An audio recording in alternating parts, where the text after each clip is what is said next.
नमस्ते दोस्तों। आज हम उस खबर के बारे में बात करेंगे जिसने पूरे भारत और दुनिया भर के हिंदुओं को हिला दिया है। बांग्लादेश में एक और बेगुनाह हिंदू 28 साल के समीर दास की बेरहमी से हत्या कर दी गई है। वहां अल्पसंख्यकों को क्यों निशाना बनाया जा रहा है? क्या ये सिर्फ एक लूट थी या इसके पीछे कोई गहरी साजिश है? अगले 1 मिनट में हम उस सच का खुलासा करेंगे जिसे दबाया जा रहा है। वीडियो को आखिर तक देखें क्योंकि भारत सरकार ने भी इस पर एक बड़ा बयान जारी किया है। ये घटना बांग्लादेश के चटगांव के पास फेनी जिले में हुई। समीर दास एक गरीब ऑटो रिक्शा ड्राइवर रविवार रात काम से लौट रहा था। हमलावरों ने उसे रोका, बेरहमी से पीटा और चाकू मारकर उसकी हत्या कर दी। हमलावर उसका रिक्शा लेकर भाग गए। लेकिन सवाल ये है कि क्या ये सिर्फ रिक्शा चोरी का मामला है?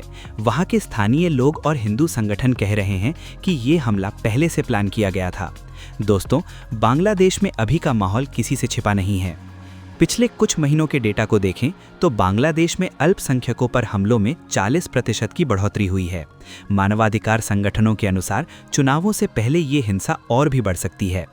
क्या आपको लगता है कि इंटरनेशनल मीडिया बांग्लादेश के इन हालात को नज़रअंदाज कर रहा है? अपनी राय कमेंट्स में शेयर करें। समीर दास की हत्या के बाद बांग्लादेश हिंदू बौद्ध ईसाई एकता परिषद ने सीधे प्रशासन पर सवाल उठाया है।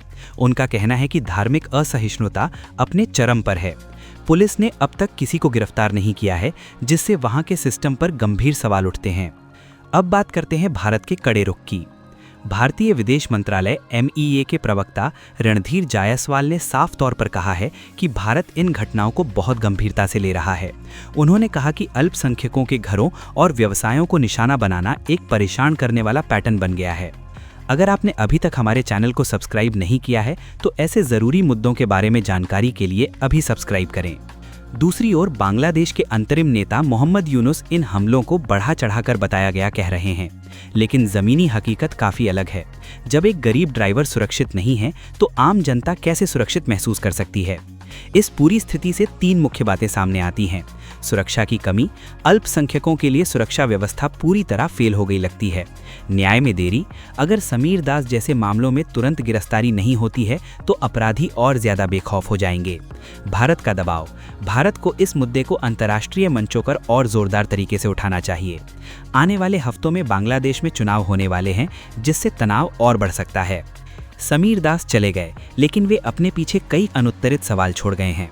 क्या हम एक ऐसा समाज बना रहे हैं जहां किसी के धर्म के आधार पर उसकी जान लेना आसान हो गया है? मेरी राय में बांग्लादेश सरकार को सिर्फ बातों से नहीं बल्कि ठोस कदमों से अल्पसंख्यकों का भरोसा जीतना चाहिए। आप इस बारे में क्या सोचते हैं? नीचे कमेंट्स में चर्चा करें। इस वीडियो को शेयर करें ताकि दुनिया समीर दास की कहानी जान सके। जय हिंद।